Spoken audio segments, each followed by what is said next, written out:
नमस्कार। न्यूज क्रांति की ऑडियो न्यूज सेवा आज क्या हुआ में आपका स्वागत है। आज के मुख्य समाचार इस प्रकार हैं। महंगाई पर शुरू हुई राजनीतिक रार, आलू प्याज की कालाबाजारी रोकने के लिए सरकार पर हमलावर हुआ विपक्ष। श्रीलंका नौसेना ने भारतीय मछुआरों की नौकाओं पर किया हमला, 15 दिन में तीसरी बार किया गया हमला। हिजबुल प्रमुख सैफुल्ला मारा गया। खराब प्रदर्शन के बाद भी धोनी प्रशंसकों को नहीं होना पड़ेगा मायूस। महेंद्र सिंह धोनी का दावा, अगले सत्र में भी खेलेंगे आईपीएल।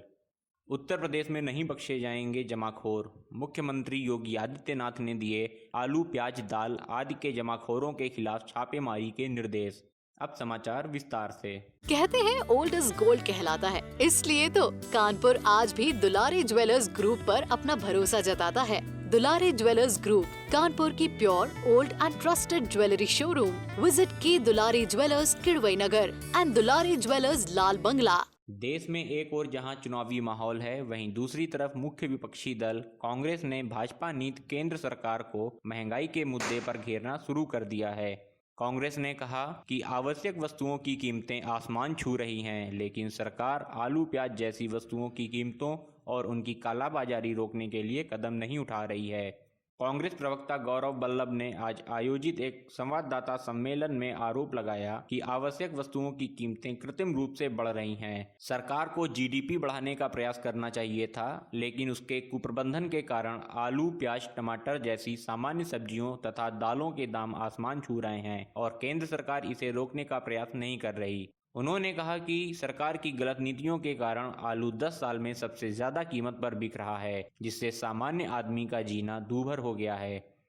कांग्रेस ने सवाल खड़े करते हुए कहा कि सरकार को बताना चाहिए कि जब देश में आलू के भंडारण की पर्याप्त व्यवस्था थी तो उसने 125 लाख टन आलू का निर्यात क्यों किया। इसके साथ ही उसे यह भी बताना चाहिए कि प्याज का जो भंडारण हुआ उसकी देखरेख क्यों नहीं हुई और प्याज को बर्बाद होने से बचाने के प्रयास क्यों नहीं किए गए। लगातार पड़ोसी देशों के साथ सीमा विवाद से जूझ रहे भारत को अब श्रीलंका से भी समुद्री क्षेत्र में चुनौती मिलने लगी है। तमिलनाडु के रामेश्वरम में मछुआरों ने आरोप लगाया कि शनिवार को अंतर्राष्ट्रीय सामुद्रिक सीमा पर मछली पकड़ने के दौरान श्रीलंका सेना ने उनकी नौकाओं को निशाना बनाया। रविवार को मछली पकड़ने के बाद वहां से लौट रहे इन मछुआरों ने मीडिया कर्मियों को जानकारी देते हुए बताया कि समुद्र पर श्रीलंकाई नौसेना ने उन पर जोरदार हमला किया और उनकी नौकाओं पर सोडा बोतलें और पत्थर से हमला किया। यह हमला शनिवार शाम से शुरू होकर देर रात तक चलता रहा, जिसकी वजह से मछुआरों को काफी नुकसान उठाना पड़ा और उन्हें बीच यात्रा से ही लौटना पड़ा। इस हमले से नौकाएं क्षतिग्रस्त हुई हैं, लेकिन कोई भी मछुआरा हताहत नहीं हुआ। इनका कहना है कि श्रीलंका नौसेना ने उनकी नौकाओं के जाल काट दिए और नौकाओं को 30 से 50 हजार रुपए तक का नुकसान हुआ है। गौरतलब है कि करीब 3000 मछुआरे रामेश्वरम से मछली पकड़ने के लिए रवाना हुए थे और 2 हफ्तों की अवधि में भारतीय मछुआरों की नौकाओं पर श्रीलंका नौसेना का यह तीसरा हमला है। मछुआरा संघ ने इस तरह के हमलों की कड़ी निंदा करते हुए प्रधानमंत्री नरेंद्र मोदी से इन हमलों को रोकने के लिए राजनयिक स्तर पर विचार विमर्श का आग्रह किया है। रेल के सफर के दौरान कोरोना से बचाव के लिए पूर्वोत्तर रेलवे के गोरखपुर यांत्रिक कारखाने में प्रयोग के तौर पर एंटी कोविड कोच तैयार किए गए हैं। इन्हें एलएचबी कोच में आवश्यक सुधार कर उन्हें कोविड-19 रोधी कोच के रूप में तैयार किया गया है। इसे एंटी कोविड कोच का नाम दिया गया है। पूर्वोत्तर रेलवे के प्रवक्ता ने जानकारी देते हुए बताया कि कोच में आवश्यक सुधार के तहत कोच में लगे शौचालयों में परंपरागत फ्लश बटन के स्थान पर पैर द्वारा संचालित फ्लश का प्रावधान किया गया है। इसके साथ ही पानी के नलों और लिक्विड साबुन के डिब्बों को भी पैरों द्वारा ऑपरेटेड पैडल से संबद्ध किया गया है। सभी हैंड रेलों और सिटकनियों पर कॉपर की कोटिंग की गई है। प्रवक्ता ने बताया कि कॉपर में एंटी माइक्रोबियल गुण होते हैं, जिसके कुछ ही घंटों में इन पर आए हुए वायरस निष्प्रभावी हो जाते हैं। कोच में ट्रांसपेरेंट टाइटेनियम डाइऑक्साइड की भी कोटिंग की गई है, जो वायरस, बैक्टीरिया और फंगस को नष्ट कर देता है। उन्होंने कहा कि इसके अतिरिक्त कोटिंग सभी वॉश बेसिन, प्रसाधन, सीट व berth, snack tables, glass window, floor सहित यात्री के संपर्क में आने वाली सभी सतहों पर की गई है। इस कोटिंग की प्रभावी लाइफ 12 महीने तक होती है। जम्मू कश्मीर की ग्रीष्मकालीन राजधानी श्रीनगर के बाहरी हिस्से में रविवार को सुरक्षा बलों की घेराबंदी और तलाशी अभियान के दौरान हुई मुठभेड़ में हिजबुल मुजाहिदीन का प्रमुख डॉक्टर सैफुल्लाह मारा गया। आधिकारिक सूत्रों ने यहां बताया कि आतंकवादियों की विशेष जानकारी के बाद शहर के बाहरी इलाके के रंगरेत क्षेत्र के जम्मू कश्मीर पुलिस की विशेष अभियान समूह और केंद्रीय रिजर्व पुलिस बल सीआरपीएफ ने संयुक्त रूप से घेराबंदी और तलाशी अभियान जारी किया। उन्होंने कहा कि सुरक्षा बल जब एक विशेष क्षेत्र की ओर बढ़ रहे थे तभी वहां छिपे आतंकवादियों ने स्वचालित हथियारों से उन पर गोलाबारी की। उन्होंने कहा कि सुरक्षा बलों की जवाबी कार्रवाई के बाद मुठभेड़ शुरू हुई। इस दौरान एक आतंकवादी मारा गया जबकि एक अन्य संदिग्ध को मौके से गिरफ्तार कर लिया गया है। मारे गए आतंकवादी की पहचान सैफुल्लाह के रूप में हुई है। हिजबुल के पूर्व कमांडर रियाज नायकू के इसी वर्ष मई में मारे जाने के बाद सैफुल्लाह ने प्रतिबंधित आतंकवादी संगठन की कमान संभाली थी। सुरक्षा बलों ने घटना स्थल से भारी मात्रा में हथियार एवं गोला बारूद के अलावा अन्य सामान भी बरामद किया है। आतंकवादियों के भागने के प्रयास को विफल करने की किसी भी अप्रिय वारदात से निपटने के लिए आसपास के इलाके को अतिरिक्त सुरक्षा बलों द्वारा घेरा गया था। राजस्थान में फिर भड़क रही है गुर्जर आरक्षण की आग। आरक्षण को लेकर पीलूपुरा में जुटे हजारों गुर्जर।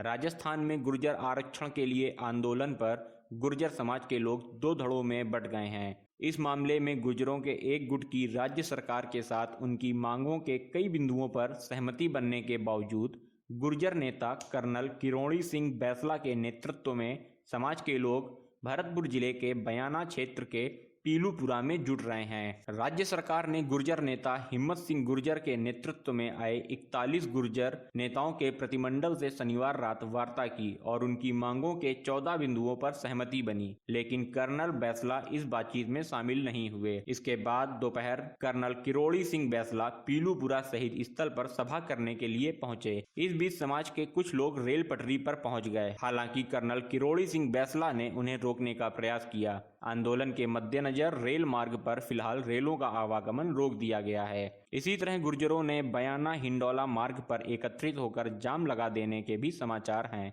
आंदोलन के मद्देनजर जिले में धारा 144 लागू कर दी गई है। जिला कलेक्टर अथमल डिडेल तथा अन्य आला अधिकारी बयाना में डेरा डाले हुए हैं। दिल्ली मुंबई रेलवे ट्रैक की सुरक्षा के लिए आरपीएफ के जवान तैनात किए गए हैं। सरकार ने आंदोलन के मद्देनजर पहले से ही राष्ट्रीय सुरक्षा कानून लगा दिया है और जिला प्रशासन किसी भी स्थिति से निपटने के लिए तैयार है। कानून व्यवस्था बनाए रखने के लिए बयाना में पर्याप्त संख्या में सुरक्षा एवं पुलिस बल तैनात किया गया है। गौरतलब है कि राज्य सरकार ने गुर्जर नेता हिम्मत सिंह के नेतृत्व में 41 लोगों के प्रतिमंडल के साथ वार्ता करने के बाद 14 बिंदुओं पर सहमति बनी थी, जिसमें गुर्जरों से जुड़ी भर्तियां, आंदोलन में मारे गए 3 लोगों को 5-5 लाख रुपए का मुआवजा, आंदोलन में लगे मुकदमे वापस लेने के वादे शामिल हैं। महिला सुरक्षा के नाम पर घड़ियाली आंसू बहाने वाली कांग्रेस के एक जिला अध्यक्ष को सरेआम युवतियों ने धुन डाला। उत्तर प्रदेश के जालौन के उरई कोतवाली क्षेत्र में 2 युवतियों ने फोन पर अश्लील बातें कर परेशान करने का आरोप लगाते हुए कांग्रेस जिला अध्यक्ष की सरेराह पिटाई कर दी। उरई रेलवे स्टेशन के पास कांग्रेस के जिला अध्यक्ष अनुज मिश्रा को 2 लड़कियों ने सरेराह पिटाई कर उनका वीडियो वायरल कर दिया। वायरल होने के बाद पुलिस लड़कियों का पता लगा रही है। वहीं अनुज मिश्रा ने स्वीकार किया है कि युवतियों ने उन्हें धोखे से बुलाकर पिटाई की और वीडियो वायरल कर उनको बदनाम करने की कोशिश की। वायरल वीडियो में लड़कियों के आरोप को नकारते हुए कांग्रेसी नेता ने कहा कि पिटाई करने वाली माया सिंह परिहार पार्टी की जिला इकाई में सचिव रह चुकी है। पिछले 2 दिन पहले यानी 30 अक्टूबर को उसे पार्टी से हटाया गया था क्योंकि वह पार्टी के कार्यकलापों में बिल्कुल शिरकत नहीं कर रही थी। राजनीतिक द्वेष के चलते उसने आज उनकी बेइज्जती के उद्देश्य से यह हरकत की। आरोपी लड़कियों के खिलाफ वह पुलिस में मामला दर्ज कराएंगे। कांग्रेस के जिला अध्यक्ष की एक दलील यह भी है कि माया परिहार ने सरिया सीमेंट वगैरह किसी दुकान से खरीदा था, जिसका भुगतान उन्होंने अपने कार्ड से कर दिया था। पार्टी की पदाधिकारी होने के नाते उन्होंने यह भुगतान उधार के तौर पर किया था और पिछले कई दिनों से वह अपना पैसा मांग रहे थे। इसी क्रम में माया ने उन्हें स्टेशन रोड पर बुलाया था और साजिश के तहत उनकी पिटाई कर उनका वीडियो वायरल कर दिया। उधर लखनऊ कांग्रेस के मीडिया संयोजक ने कांग्रेस के जिलाध्यक्ष की तरफदारी करते हुए कहा कि जिला सचिव पद से हटाई गई माया परिहार की हरकत बर्दाश्त नहीं की जाएगी। कांग्रेस जिलाध्यक्ष के जरिए पार्टी की छवि धूमिल करने की कोशिश का मुंहतोड़ जवाब दिया जाएगा। आईपीएल 13 में निराशाजनक प्रदर्शन और प्लेऑफ की होड़ से बाहर होने के बाद भी चेन्नई सुपर किंग के कप्तान महेंद्र सिंह धोनी के भविष्य को लेकर लगातार अटकलें चल रही थीं कि यह उनका आखिरी आईपीएल होगा, लेकिन धोनी ने स्पष्ट किया कि वह अगले वर्ष खेलने जा रहे हैं। धोनी ने रविवार को किंग्स 11 के खिलाफ टॉस जीता और टॉस के बाद जब उनसे पूछा गया कि चेन्नई के लिए क्या यह उनका आखिरी मैच है, तो धोनी ने कहा निश्चित रूप से नहीं। धोनी के इन शब्दों के बाद यह स्पष्ट हो गया कि वह चेन्नई में अगले सत्र के लिए खेलेंगे।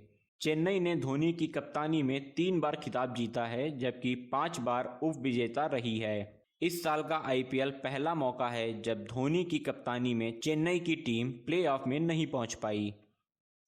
उत्तर प्रदेश के मुख्यमंत्री योगी आदित्यनाथ ने आज आलू, प्याज, सब्जियों तथा दालों इत्यादि के दाम को नियंत्रित करने का निर्देश देते हुए जमाखोरों के खिलाफ सख्त कार्रवाई करने के निर्देश दिए। मुख्यमंत्री ने आज आयोजित एक बैठक में कहा कि राज्य इन आवश्यक वस्तुओं के मूल्यों को प्रभावी ढंग से नियंत्रित करने के सभी प्रयास कर रही है। उन्होंने कहा कि जमाखोरी के माध्यम से मुनाफाखोरी में लिप्त लोगों के खिलाफ सख्त कार्रवाई की जाएगी। राज्य सरकार जनता की कठिनाइयों के प्रति अत्यंत संवेदनशील है। जनता को राहत देने के सभी संभव प्रयास किए जाएंगे। उन्होंने कहा कि जमाखोरों के खिलाफ प्रभावी ढंग से छापेमारी की कार्रवाई करके आलू, प्याज, सब्जियों तथा दालों इत्यादि की बाजार में पर्याप्त उपलब्धता सुनिश्चित की जाए ताकि लोगों को कोई परेशानी ना हो।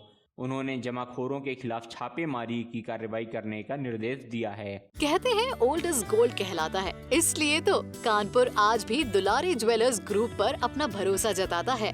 दुलारी ज्वेलर्स ग्रुप, कानपुर की pure, old and trusted jewellery showroom. Visit की Dulari jewellers, Kidwai Nagar and Dulari jewellers, Lal Bangla. यह थे आज के मुख्य समाचार। देश दुनिया की अन्य बड़ी खबरों के लिए आप हमारी वेबसाइट www.newskranti.com पर लॉगिन कर सकते हैं। न्यूज क्रांति से जुड़ने के लिए धन्यवाद। शुभ रात्रि।